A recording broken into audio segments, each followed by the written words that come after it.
tardes, buenas noches, buenos días, bienvenido al Multiverso de la Política, este podcast que se exhibe todos los domingos a las 21:30 en YouTube y en mis redes sociales Marco por Chile. Aquí abajo pueden inscribirse. Hoy hemos hecho una innovación y hemos invitado a un tremendo líder social, político, pero sobre todo probablemente el hombre más preparado del país en esta Corea del Norte del capitalismo, sobre tres letras que explican el sistema previsional, pero sobre todo explican la economía de Chile. Y explican, a mi juicio, el verdadero problema de Chile, que son las AFP. Administradores de fondos de pensiones que fueron copiadas en América Latina por algunos países que pronto se retractaron y retrocedieron. Este sistema previsional que alimenta al mercado de capitales fue objeto de la campaña presidencial en la que yo competí y lo gané, como es obvio, y que en segunda ronda permitió elegir a Gabriel Boric, que ha presentado una reforma de pensiones que se aprobó, para mi sorpresa, para ser honesto, yo tenía un pronóstico más bien negativo, se aprobó en un acuerdo, a mi juicio, muy malo, que aumenta un poco las pensiones para algún tipo de personas en 2 años más para otros.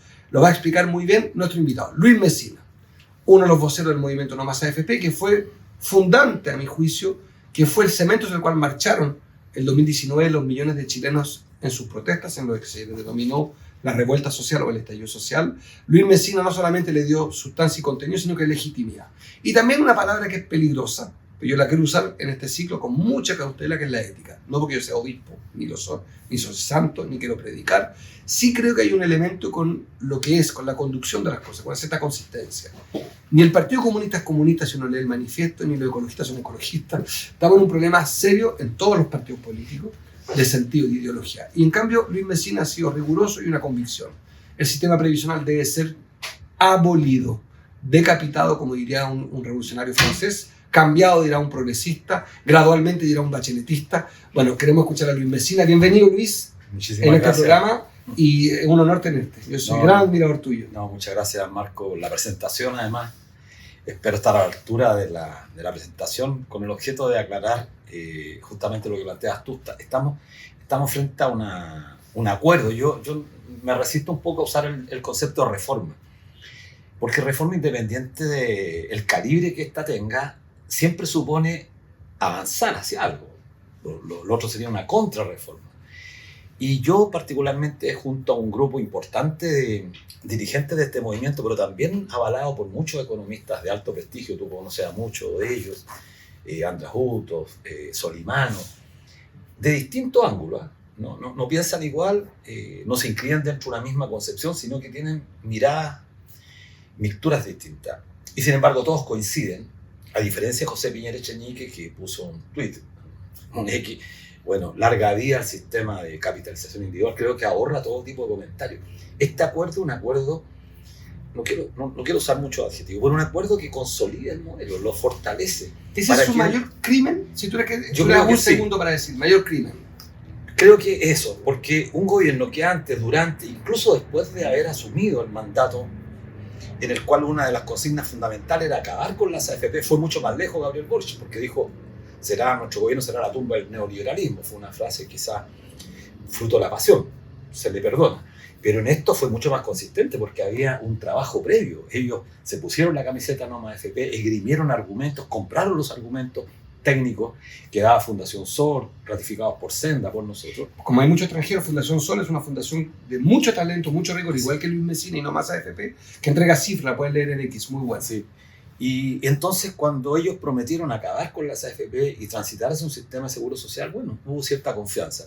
Ellos el noviembre del 22 hicieron pública, el 7 de noviembre, Gabriel Boric en cadena nacional hace pública la propuesta del gobierno, que es un seguro social con el 6% de aumento de las contribuciones, de las cotizaciones para quienes nos escuchan desde el exterior. Eso era con cargo a los empleadores, pero todos sabemos, los que manejan mínimamente la economía saben que eso finalmente es costo laboral y eso se transfiere o a los trabajadores por la vía de la reducción de los salarios o se refiere a los consumidores, a los clientes. Y una pregunta, juguemos a un periodismo benevolente. ¿Hay alguna cosa buena en la reforma que se aprobó en Chile? Mira, sí, 2 cosas, porque siempre suelen calificar a quien es crítico en este país, no sé, cuando en el resto de los países también está instalándose esta idea de eliminar el pensamiento crítico, pero en Chile ha sido mucho más lapidario. Sí, nos invitan siempre a mirar el vaso medio lleno y no medio vacío. Los gerentes, por lo menos los dirigentes del sistema financiero, siempre dicen, pero todo negativo, ustedes. Bueno, ¿qué podemos decir? 2 cosas que es rescatable. La primera, que esta reforma va a reconocerle a quienes fueron víctimas de apremio en materia de derechos humanos, que están en la ley Walsh y en la ley Rettig, les va a reconocer ese derecho para que puedan acceder a la PGU, a la pensión garantizada universal. Es gradual, no es inmediato. Creo que eso es positivo, porque fue gente que sufrió los apremios del Estado y todavía no se les repara. Y lo segundo, que es relativo, es el reconocimiento a la mujer a través de este famoso bono que se conoce bono tabla, que va a permitir que una mujer a los 65 años, con un hombre también de 65, con el mismo capital ahorrado, puedan autofinanciar una pensión de igual manera. Todos sabemos que la mujer tiene una sobrevida más larga y por lo tanto no podía financiar. Bueno, el Estado va a contribuir, en una forma bien alambicada, va a contribuir para que la mujer tenga la misma pensión. ¿Eso es positivo? Sí. ¿Cuál es lo negativo de esa misma medida? Que a la mujer la obliga a tener 65 años y no 60 como exige la norma. Entonces, se sigue discriminando a la mujer y en realidad, yo diría, todo el sistema presiona para que las mujeres vayan a los 65 años, circunstancia que eso perjudica a las mujeres de más bajos ingresos, a sectores populares. Esas son las dos cosas positivas. Déjame llevarte, para volver después a lo sustantivo, a la política, que siempre es un poco más superficial, pero al mismo tiempo más gravitante. Yo me equivoqué. Yo siempre pensé que no se iba a aprobar esto. Yo también en un momento pensé que tampoco se aprobaba. Sí. Yo asumí que la derecha no ganaba. Después me equivoqué y a la derecha le conviene aprobar esto para sacar del debate presidencial por supuesto. el tema previsional, porque son pecadores. Libera a Matei, a Kast y a Kaiser de este debate, la aprobación de esto, y también los muestra una cierta actitud constructiva. Claro. Y tercero, yo pensé que los dueños de AFP no eran tan poderosos ingenuamente sobre la derecha, pensé que podían demostrar algo de rebeldía. Veo que me equivoqué. ¿Tú también pensaste que se iba a rechazar? Sí, en un momento también pensé, pero justamente creo que en la derecha de este país, y esto es un juicio que tenemos nosotros hace mucho tiempo, la derecha chilena, a diferencia quizás en eso, no sé si estarás de acuerdo tú, la derecha chilena, esto me lo dijo un viejo anarquista a comienzos de los 80 cuando asumí el liderazgo de un sindicato, dijo: la derecha chilena es una de las derechas más inteligentes de América Latina, porque a diferencia de ellas tuvo una experiencia traumática que fue el periodo de la Unidad Popular. Nunca la derecha chilena estuvo tan cerca de perderlo todo. Así es. Los demás, entonces aprendió mucho. Y tiene una burguesía que, desde el punto de vista de la estética, no aparece como una burguesía ladrona, más corrupta, por lo menos hasta hace poco sabíamos que la chilena no era menos. Claro, no ostenta tanto. No ostenta como los argentinos, como los Colombia, bananeros, claro. Sí. Entonces me decía, esto es lo que caracteriza a la burguesía chilena, a la derecha chilena, como más inteligente. Yo creo que son más inteligentes, se dieron cuenta, por lo mismo que advertiste tú, que chuteaban un tema mucho más a largo plazo, son gobiernos en el próximo periodo, no van a tener este conflicto. Yo tengo la sensación de que la ciudadanía, los trabajadores, las trabajadoras, igual vamos a irrumpir porque esto no va a resolver el problema de fondo, pero los sindicalistas obsecuentes, que son muchos, los dirigentes sociales muy obsecuentes, ganados por el poder, esos van a estar maniatados. Entonces van a tener un control más eficaz de la movilización social, que no la tuvo Sebastián Piñera, por ejemplo. Ahora, una consulta. Yo diría, voy a acceder a, que José Piñera y tú son los antagonistas en este debate más conocidos. Él como creador y tú como probablemente el líder opositor más nítido al sistema de AFP. Probablemente por lo mismo más sancionado los medios de comunicación tú. Por supuesto, claro. Porque la AFP, recordemos, para los extranjeros y para los compatriotas, la AFP están involucrados mucho más cosas que simplemente el negocio previsional, en el sistema financiero, en términos amplios, claro. En los medios de comunicación, ya sea por el avisaje, por la compra de periodistas, por el auspicio, por la propiedad. Entonces, yo creo que a ti tu voz es mucho menos luminosa porque no te lo permiten los medios de comunicación, no te dan ese espacio. Ahora, ¿cómo se mueve un movimiento como el tuyo después de una reforma promovida por un gobierno progresista por el que por lo menos yo apoyé y sospecho buenas partes de la base de tu movimiento también? Y no creo que tu movimiento haya votado por Kast. No. Te deja a ti, y ahí te pongo una pregunta ácida, te deja un contrapié, no sé si se dice contrapié, un mal pie, una cierta incomodidad, porque ¿qué hace el movimiento No Más AFP ahora? Claro, buena pregunta. Yo creo que la gran mayoría del movimiento nuestro votó contra Kast. Sí, que no es yo lo también. Mismo, que no es lo mismo quizás votar por Boric, votó contra Kast. Sí. La propaganda hizo mucha fuerza. Y efectivamente, como tú dices, este acuerdo entre el Partido Comunista, hay que decirlo, entre el Partido Comunista y la derecha, genera una sensación en el resto de la sociedad, en el resto de la comunidad, de que hay un gran acuerdo y se celebra esto. El Mercurio Sí. No ha perdido espacio el diario financiero en valorar solamente a aquellos que avalan este acuerdo. Y por supuesto que la televisión va a estar funcionalmente al servicio de este proyecto, de esta causa. Mira, yo creo que es preciso señalarlo. Uno ve a a Vittorio Corvo, por ejemplo. Sí, José de Gregorio. Lo vi. Bueno, todos, sin ninguna distinción, han señalado que la importancia que tiene esto porque va a mejorar el ahorro del país. ¿Qué significa el ahorro? Destinar una cuantiosa cantidad de salario, porque lo que finalmente aporta el mercado de capitales es salario a los trabajadores, humanidad, es fuerza de trabajo acumulada, pero sobre todo humanidad, vida propia de los hombres y mujeres. ¿Dónde va eso? Al mercado financiero, al mercado de capitales. ¿Pero para qué? Para financiar la inversión privada. Eso lo han repetido ninguno de ellos, y esto sería muy bueno que tú puedas interpelar a la gente que está ahí, interpela a los políticos. Ninguno, y eso sí que soy categórico, ninguno ha podido decir, mira, pero con este acuerdo, en 20 años más, las personas van a tener una pensión suficiente que les va a permitir atender las contingencias derivadas de los estados de necesidad. Ninguno. ¿Y por qué no lo pueden hacer? Porque las tasas de rentabilidad vienen cayendo fuertemente. Y un punto, lo han dicho ellos, un punto de menos de rentabilidad en 20 años genera casi un quinto menos de pensión. Entonces, lo que estamos haciendo en esta transferencia es justamente para permitir compensar la caída fuerte de la rentabilidad. Y esto creo que lo podrán entender quienes están mirando desde fuera.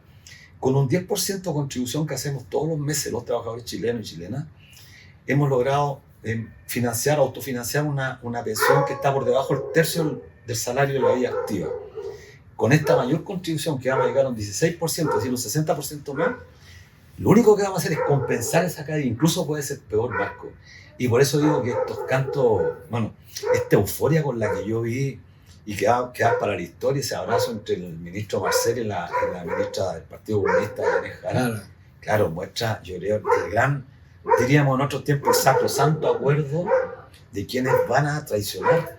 Y yo lo dijimos nosotros, yo como vocero, nuestra vocera, nos hemos sentido traicionados porque se cumplió, por supuesto, y termino respondiendo la pregunta tú, que hay un traspié, pero yo estuve en Temuco la semana pasada, ayer tuvimos una actividad virtual en Iquique, y curiosamente a lo que se cree la gente está muy, no sé si la expresión, pero lo puedo decir en un chilenismo, muy caliente.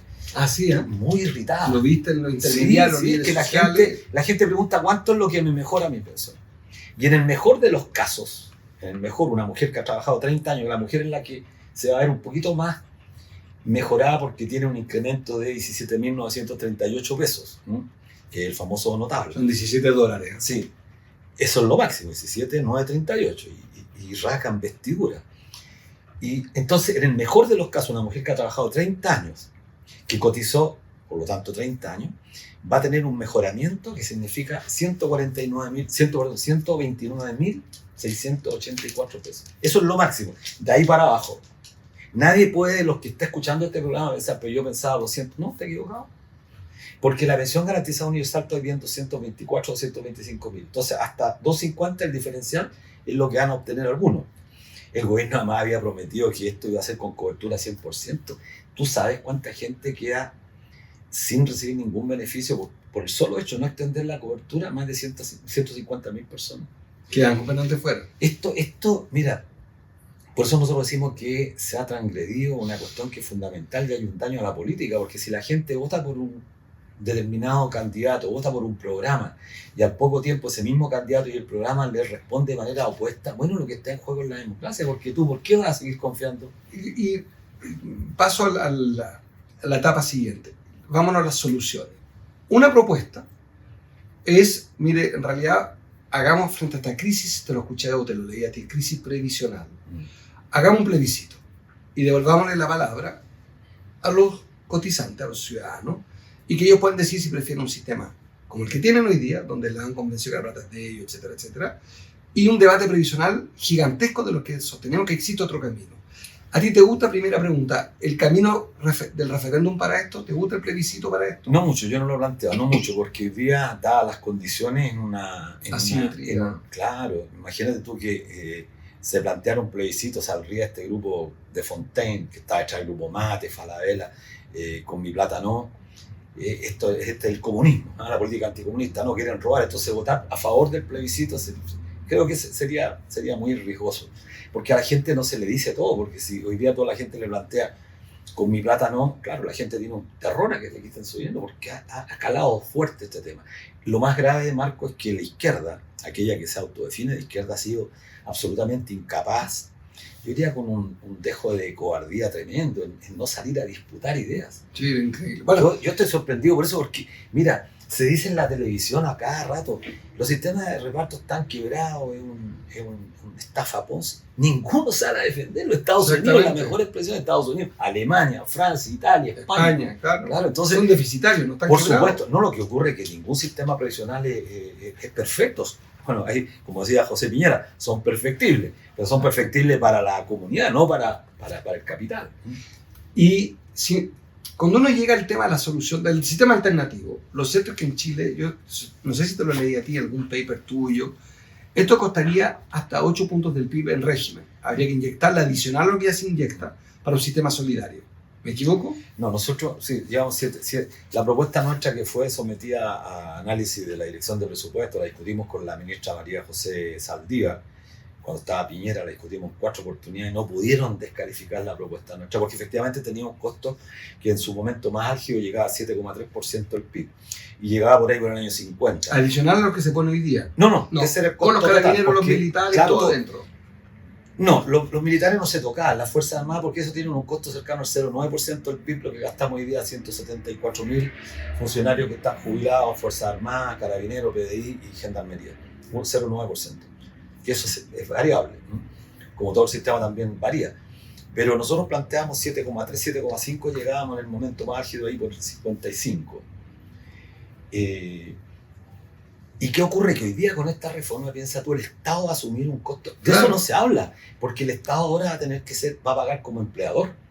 Va a tener un costo adicional, inmediatamente el 45% del costo, y los funcionarios públicos en promedio están mucho mejor pagados que en promedio que el sector privado. El país. Y una consulta, entonces, pero hoy día, ¿en cuánto estamos del punto del PIB hoy día? Más o menos, todo lo que le aporta el Estado. Hoy día estamos sobre el 3,6%. O sea, tú por con un 3,5 adicional, se hacía sustentable un sistema de reparto en Chile.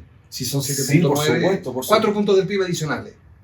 Es menos incluso, perdón, sin contando todo lo que es el pago del IPS, porque este dato también es relevante. Hoy día el costo total de las pensiones, total, el 88,12% lo paga el Estado. ¿Y qué paga el Estado? Paga el bono por hijo, paga la PGU, 2 millones de personas, paga las 550.000 personas que son el antiguo sistema que están en el IPS, paga 174.000 funcionarios de las Fuerzas Armadas, y bueno, y paga otras cosas, bono, todavía queda bono de reconocimiento, etc. Eso tiene un costo, digamos, para que la gente lo sepa, el 88% lo paga el Estado. Las AFP y las compañías de seguro pagan el diferencial. Entonces estamos en un país... Menos del 12%. Claro, estamos en un país donde estamos contribuyendo con nuestro salario al financiamiento del mercado financiero, el mercado de capitales. Y el Estado, todos nosotros contribuimos a pagar las pensiones de este país. Entonces, una pregunta también que tiene sentido, que creo que va a ser... Nosotros estamos hablando con qué práctica nos vamos a desarrollar nuestra estrategia en este momento. ¿Por qué la gente que tiene 20 millones o 30 millones se pensiona y va a la AFP y la AFP le dice, mire, lo va a devolver sus 30 millones en cómodas cuotas de 90.000, dependiendo del estado civil, dependiendo de cuántos hijos tiene? ¿Por qué ahora con mi plata no? ¿Por qué no le pasan esa plata a esa gente? Exacto, sí, claro. 20, 30 millones. 13 millones, un amigo nuestro que el papá tenía 13 millones de pesos ahorrados. No, pero además tú te quedas con la PGU, entonces, oye, pero soy fresco. Bueno, si la PGU la pagan todos, y la pagan los sectores de menos ingresos, relativamente pagan mucho más, porque el IVA. Claro. Entonces, va a haber una presión política, yo creo. Estos tipos peligrosos que inventaron con mi plata, no, con el escándalo, se les va a volver es boomerang. Porque nosotros hemos visto en la campaña, que muchas veces nos desacreditaron a nosotros, de esta gente estaba en el fondo con nosotros. El problema es que ellos ya habían comprado este discurso de que nosotros éramos comunistas y le íbamos a quitar los fondos. Una pregunta, ahora, te llevo al límite del debate. Se derogó el decreto 3.500 que crea la AFP, avanzamos un sistema de reparto y progresivamente el Estado hacia el 2055, si sigo tus parámetros, tendrá que aportar 3.5, 4 puntos más del PIB. Eso significa que hay que buscarlo de alguna parte. Crecimiento económico de corto plazo en Chile no va a ser bueno. Claro. Recaudación tributaria no va a ser buena. No va a haber una reforma tributaria de 8 puntos del PIB. No se va a lograr eso. El gobierno logró 0 puntos, además tiene más que con elevación que con una verdadera reforma tributaria. No va a tener endeudamiento público porque ya los elencos políticos están todos diciendo que... Entonces la pregunta es, vamos a tener que reasignar presupuesto. Eso es decir a la gente, usted vamos a cuidar a los viejos de mañana, perdón, a los viejos de hoy, para descuidar a los jóvenes de hoy. Para si un joven de hoy va a tener un peor crédito hipotecario, pues le vamos a ofrecer tú y yo con el sistema de reparto buenas pensiones. Y vamos a tener que quitarle dinero al mercado de capitales, quitarle dinero a la educación para meterla en pensiones. Esos 4 puntos del PIB, ¿dónde saldrían? Yo sí tengo una observación para poder responder esa pregunta, porque eso supone, la derogación del 3.500 supone que hay un gobierno nuevo que está dispuesto a llevar esta discusión a fondo, porque cree que es la solución, yo diría, más ideal para enfrentar este problema de las pensiones, y además tiene que ver cómo conjuga el tema del gasto fiscal. Entonces, ahí surgen varias alternativas. Uno es el endeudamiento. Sí. Una discusión que es permanente, pero claro, pero en este país está capturada por cierta lógica monetarista que dice, no podemos seguir endeudando, no estamos en el 44, 43, 44. El endeudamiento puede ser inversión. Todavía estamos lejos del promedio de los países industrializados, tienen mucho más endeudamiento. Teníamos el Fondo de Reserva de Pensiones, que ahora Marcel informa, sí. Claro, ahora. Se lo fumaron. Claro, entonces ese Fondo de Reserva de Pensiones todos los años le incorpora un porcentaje del PIB.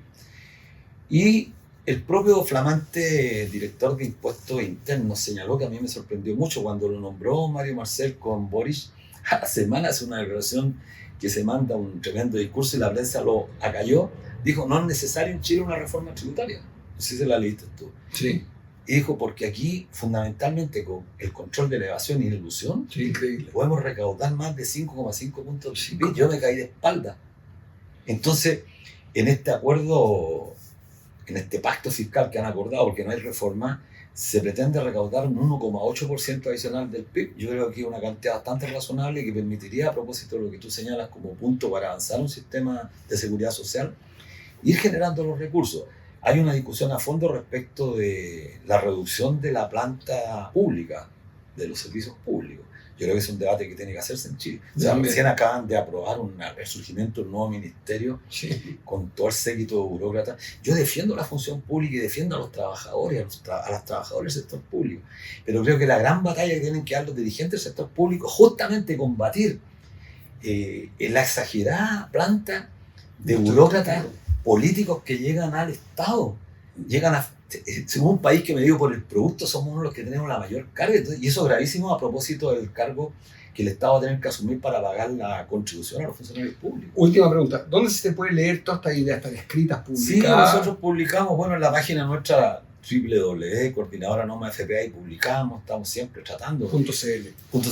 Hay que entender que nosotros somos un movimiento social donde confluyen gente voluntariamente, no confluye gente que está obligada, ¿no? Aquí llegan organizaciones, se van, siempre nos plantearon ahora, pero es que ustedes eran todo o nada. Este discurso que también ha calado, que, insisto, hay muchos dispositivos que operan sobre la base de atacar a los críticos. Entonces quieren silenciarte. En este caso, entonces dices, oye, pero ¿por qué soy tan extremista? No, si lo único extremista en este país son las AFP. Son ustedes los fanáticos. Claro. Oye, quiero darte las gracias. No, gracias el Luis Mesina, síganlo. ¿Tus redes sociales son? Sí, en Twitter fundamentalmente. ¿Cómo es? ¿Luis Mesina? Luis Mesina 1. Luis Mesina 1. ¿Con 2 S? Con una S. ¿Es italiano? Castellano, sí. ¿De dónde?